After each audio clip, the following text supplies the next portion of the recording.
Kamusta po kayo? Bago po ang lahat, first things first.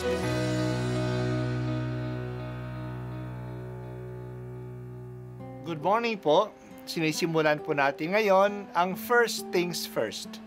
At dito po, tinatalakay natin sa unang bahagi ng umaga natin ay ang first readings na binabasa po sa banal na misa.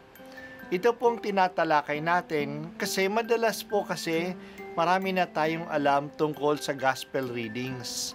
Pero konti po ang nagsasalita sa first readings. Pero ang first readings, bahagi din po yan ng Biblia, ng banal na kasulatan.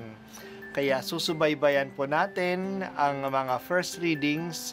Basahin po natin at minsan kailangan ng basahin ng 2 o 3 beses bago maintindihan kasi hindi po tayo familiar sa mga istorya at sa mga kaisipan na tinatalakay dito.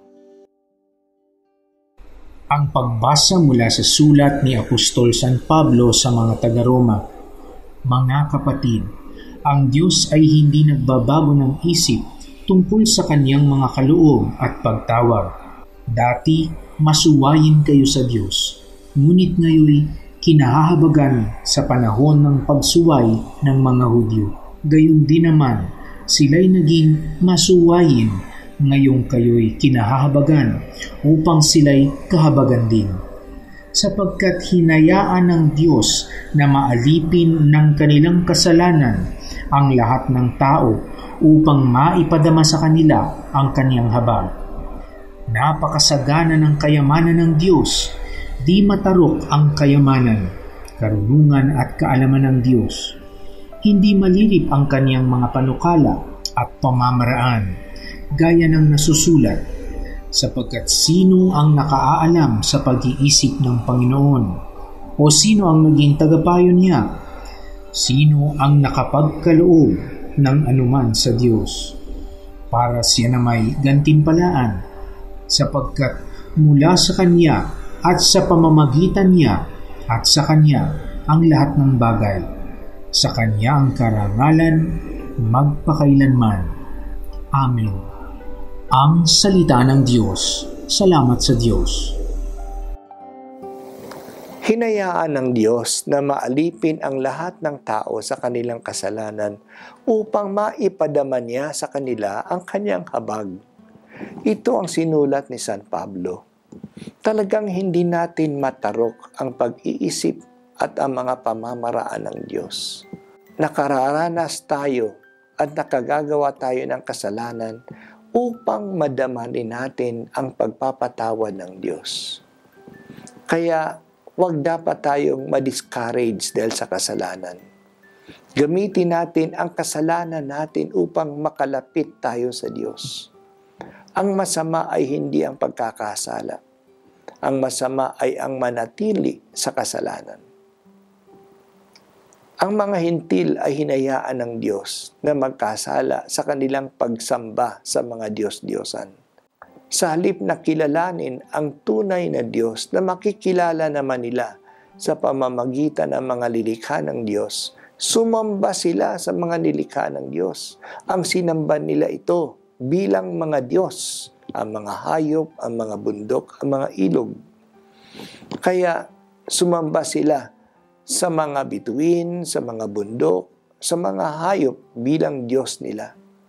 Ngayon, iniimbitahan na ng mga hintil na kilalanin ang tunay na Diyos sa pagtanggap nila kay Hesukristo. Nagkasala sila, ngunit natanggap nila ang pagpapatawad ng Diyos.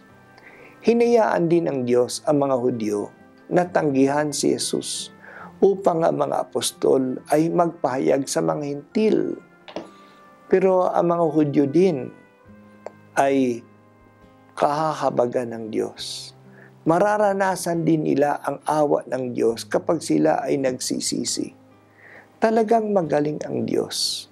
Kahit na ang ating kasalanan ay naging stepping stones sa ating paglapit sa Diyos. Tayong lahat ay nakararanas ng ating kahinaan at ng ating kasamaan. Hindi sana magdulot ng kawalang pag-asa ang kahinaan at pagkukulang natin. Bagkus magdulot ito ng iba yung pananalig sa Diyos. Ganun niya tayo kamahal na tinatanggap niya ang ating pagkukulang at pinupunan niya ito. Sa ating dako naman, ang consciousness ng ating kahinaan at pagkamakasalanan ay dapat magbigay sa atin ng kababaang loob na sa ating sarili lang hindi natin kaya na magpakabuti. Kaya lalo tayong magtiwala sa Diyos at hindi sa ating sarili. Manalig tayo sa Kanya. Mas kumapit tayo sa Diyos. Yan ang mensahe ng ating mga kasalanan. Sa ating pagkakasala, nararamdaman natin na talagang mahal tayo ng Diyos. Tinatanggap niya tayo kahit na masama tayo. Ganon niya tayo kamahal. Panginoon, sana huwag kaming mabulagan ang aming pagsuway sa iyo. Sa halip, ang aming kasamaan sana ay magsilbing paalaala sa amin na mahal mo kami. Dahil sa aming pagkakamali, nararamdaman namin ang iyong habag. Ito po ang unang pagbasa at ako po ay si Bishop Broderick Pabilio dito sa First Things First.